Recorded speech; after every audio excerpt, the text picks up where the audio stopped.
Deep breaths, okay? Deep breaths. Breathe in. Breathe out. You don't believe you're crazy, do you? No, I don't think I'm crazy, no. You will remain incarcerated until the date of your death is scheduled to. This is Tyrone Johnson, who is currently facing charges for murder in Florida. Did he say you hurt my mommy? Is that what he said? In 2018, Tyrone tragically shot his then-girlfriend, Stephanie Willis, and her 10-year-old son, Ricky. Now in police custody, Tyrone is reportedly shocked at his actions. Can you stand on one leg by yourself? Are you sure you're okay? This is gonna happen, all right? I wanna take your left hand out, put it on top of your head for me.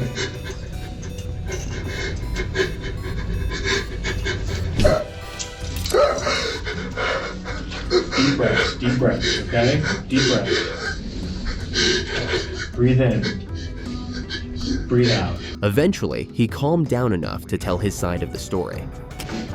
So you're on the ground, and she's yelling at you, and what are you doing? Sitting there too, and I'm telling them I'm not doing anything to your mom. Okay. She pushed me off my road. I'm trying to leave, and he was on this shoulder, and I pushed him off. When you say he's on that shoulder, what is he doing like, to what you? are you doing to my mom? And I told her I'm not doing anything to your mom. Is he hitting you? No, sir, he was just on my shoulder asking me, what am I doing to his mom, sir? Whose blood's on your hand? It's hers. Her blood. Okay. And once you start firing, did you fire too? I just fired, sir. You just started firing. So you're sitting on the ground on your butt, firing. So they're basically standing up. Let's say you're sitting on the floor and they're standing up. Is that accurate? Yes, sir. And she had a PlayStation. She's holding PlayStation like this?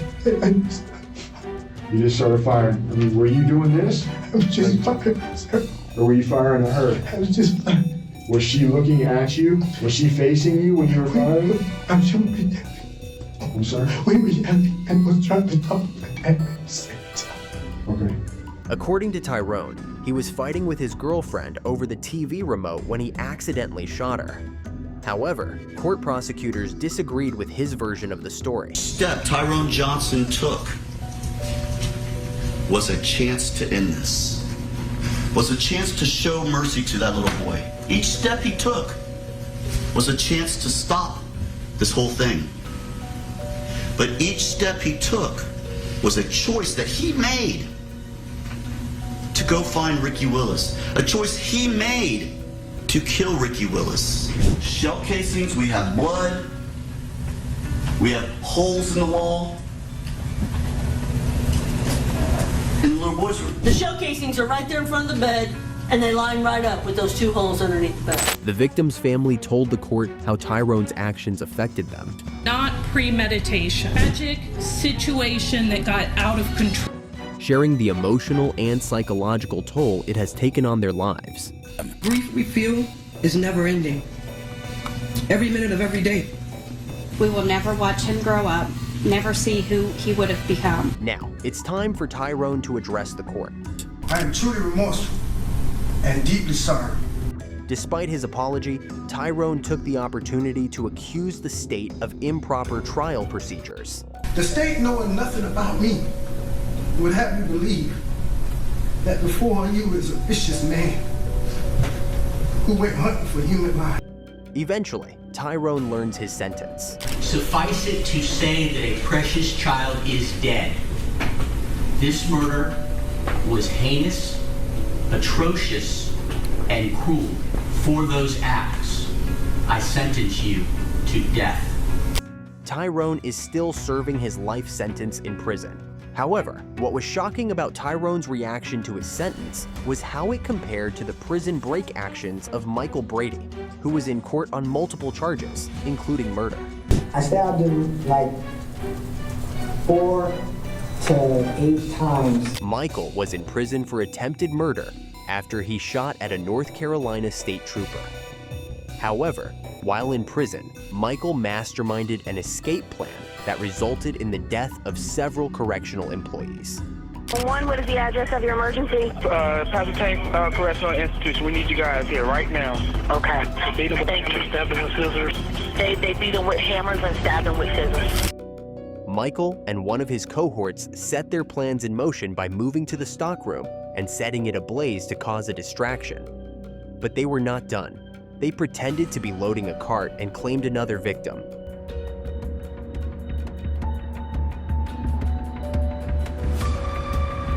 With the smoke from the stockroom filling the entire facility, officers rushed in to see what was happening. And that's when they noticed what was going on. Meanwhile, Michael and his gang had nearly reached the outer wall, but before they could make any more headway, they were arrested. During interrogation, Michael didn't hold back.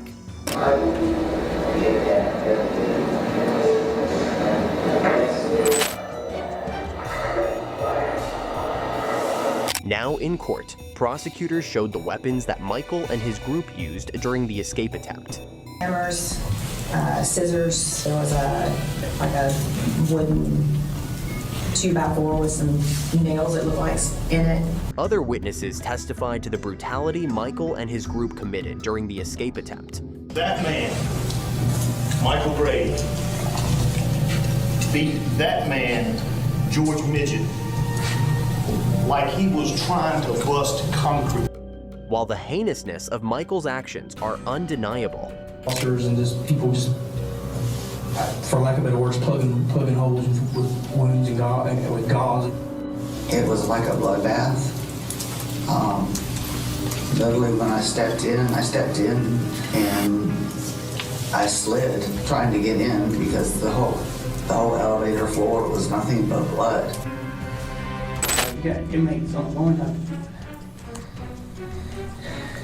Weapons. You want to see?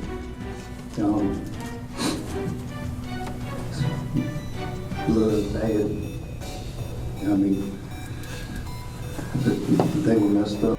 the true shock lies in his behavior during the sentencing process. When it was Michael's turn to speak, he made no pretense of showing remorse. I'm up here to tell the truth. You can ask me anything you want. I'm gonna tell the truth. How it was, whether it hurts me, whether it helps me. I don't care about that. You don't believe you're crazy, do you? No, I don't think I'm crazy, no. And you do know the difference between right and wrong? Yes. So you know murder is wrong? It's a different name for a death, but yes. At the end of the day, escape versus these people's lives, you chose escape. Yes. In less than 40 minutes, the jury returned a verdict. The jury unanimously found the defendant, Michael Brady, second, to be guilty of first-degree murder. Michael is currently in a Colorado prison awaiting his death sentence. However, let's compare the jaw-dropping reaction of Michael to the shocking behavior of Neil Simpson, who's facing multiple charges, including felonious assault and murder in Ohio. Really never had the misfortune of meeting more foul, abusive humanity at this point in my life. In 2007, Neil fatally shot pizza shop owner Dave Kowalczyk during a robbery and fled the scene. However, one of Dave's employees managed to call the police. Do you need police, fire, ambulance? Someone just shot someone. Are you with a person? Yeah. Are they breathing? I don't know. I walked away because I don't want to get shot. In court, Neil was found guilty by the jury. However, during the sentencing phase, Neil made sure to let the jurors know exactly how he felt. Ironically, the act of mercy came 1 week after Simpson spit on members of the jury and cursed at them, just as he was scheduled to take the stand to ask for leniency. Before he was sentenced, the victim's family took the stand to share the impact of Neil's actions on their lives. My brother was a loving, kind person. He did anything in the world for anybody.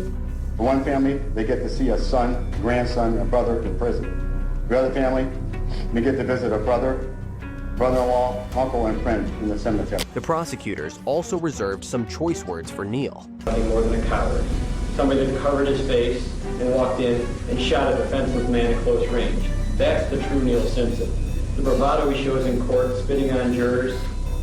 I've really never had the misfortune of being more foul, abusive humanity at this point in my life. Finally, it was Neil's turn to address the court. I know in their heart they think I killed their family member. I'm sorry for your loss, but I had nothing to do with your family member's death. I didn't kill anyone.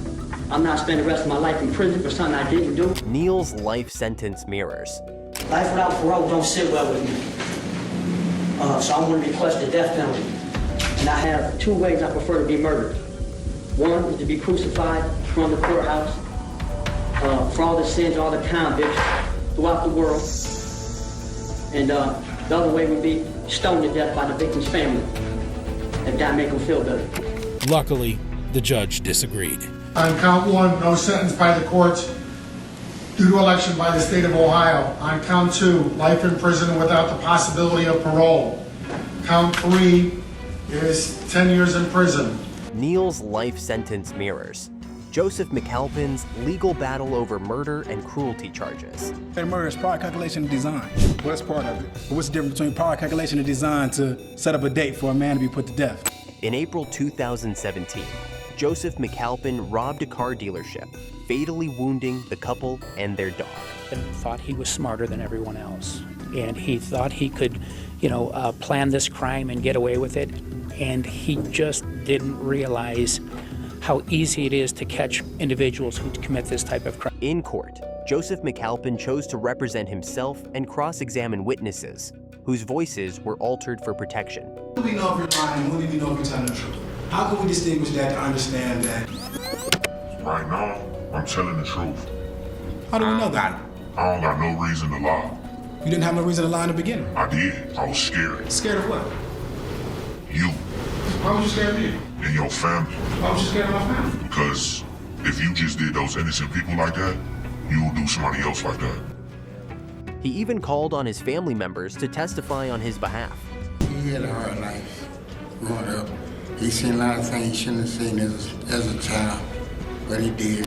Eventually, he rested his case. Standing up here to say, hey, you found me guilty. I didn't mean to do it, please. I still stand firm on my innocence. And for the first time, he showed emotion in court. Aggravated murder is power calculation and design. Well, that's part of it. But what's the difference between power calculation and design to set up a date for a man to be put to death? However, before he was sentenced, Councilman Mike Patik had something to say to him. From day one, this was never about vengeance. It's been about justice. I stood there on that Good Friday night as they carried out Mike and Trina and Axel in body bags. I was there. I saw the pictures from the corner. I saw what this individual did to them, the viciousness of the crime. He is a demonic killer, a demonic killer. It's one thing to rob somebody, but it's another thing to do what he did. The prosecution also reserved some words for him. Your Honor, pursuant to the Ohio Revised Code, we believe that consecutive sentences are necessary to protect the public from future crime, not only to punish the offender, and that they would not be disproportionate to the seriousness of his conduct and to the danger he poses to the public. Now it's time to hear his sentence. On Thursday of last week, the jury found that the aggravating circumstances outweighed the mitigating factors beyond reasonable doubt, and therefore found the verdict of death to be appropriate. Despite being handed the death penalty, Joseph maintained his innocence. My name is Joseph McAlpin, and I was falsely convicted for the killings that happened in 2017, April 14th, in Cleveland, Ohio, in the Mr. Carr's 2 car lot killing.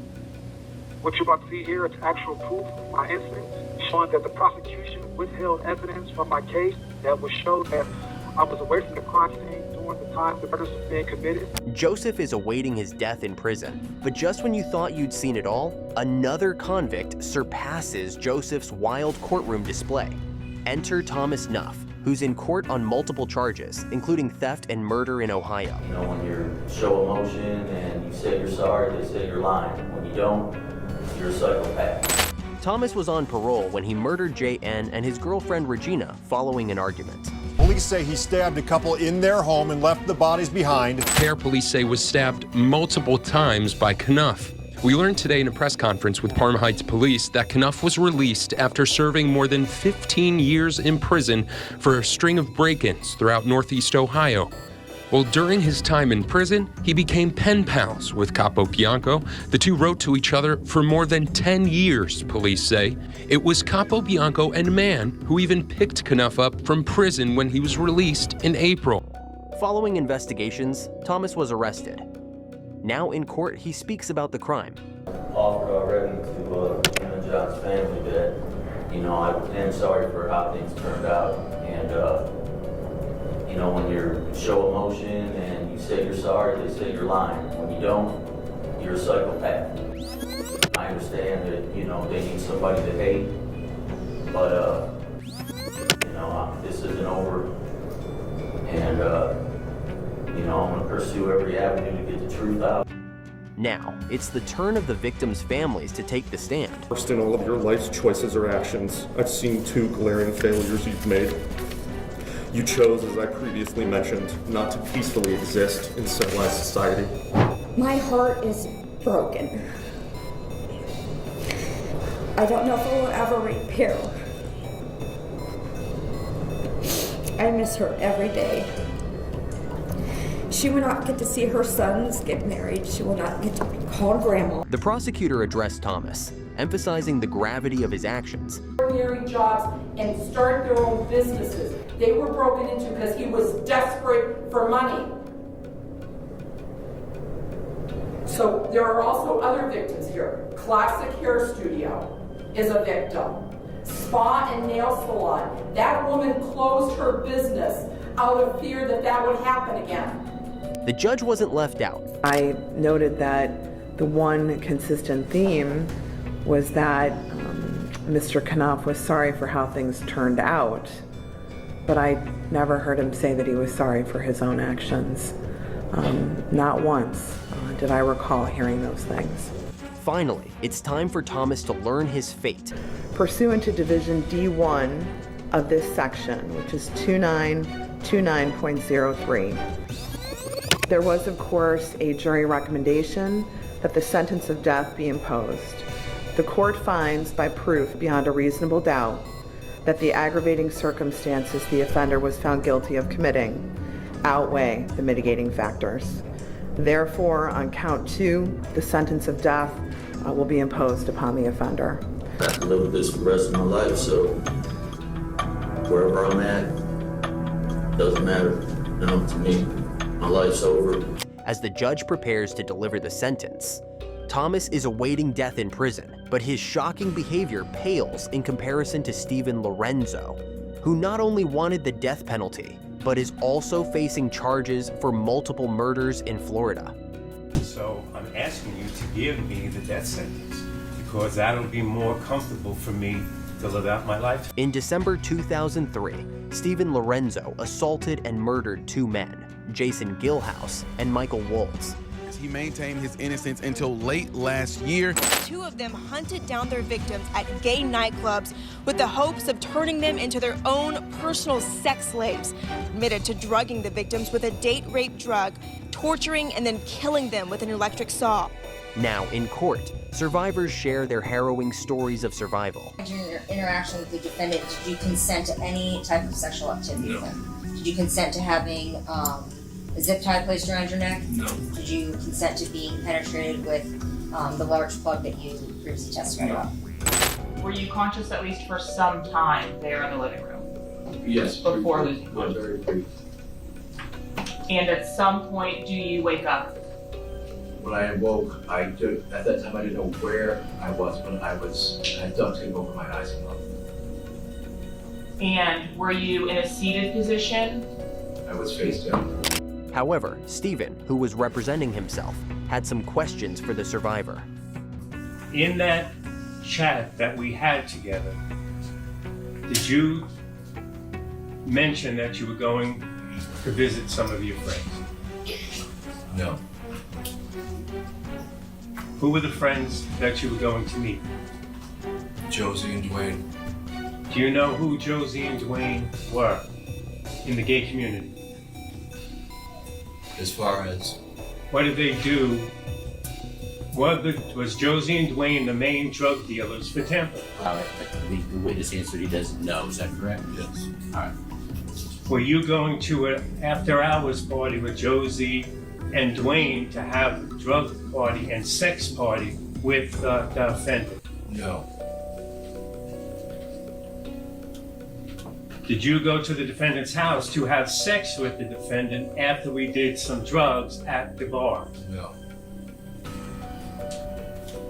I have no more further questions. Now it's Stephen's turn to explain what happened. I appreciate that, but it begs the question that I have, and that is why. I didn't actually meet Mr. Galehouse. Mr. Galehouse had met another gentleman, the gentleman I invited back. Okay, let's all go back to my house and we'll party and have a good time. Mr. Schweikert got carried away. He lost control.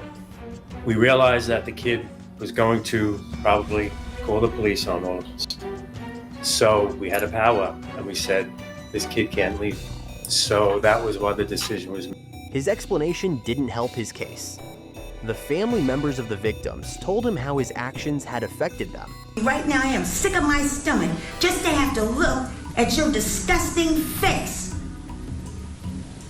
Yeah, that's right. Make a face, you creep. You should be dead already, as far as I'm concerned. You put me through holy hell.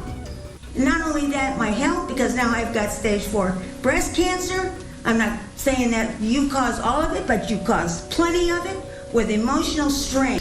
And you pulled away and you laughed about it. Laughed! What the hell is wrong with you? Now, it's time to learn his sentence. I'm going to find that there is a sufficient factual basis. I am going to find that Mr. Lorenzo's plea of guilty to 2 counts of first-degree murder is entered into freely and voluntarily.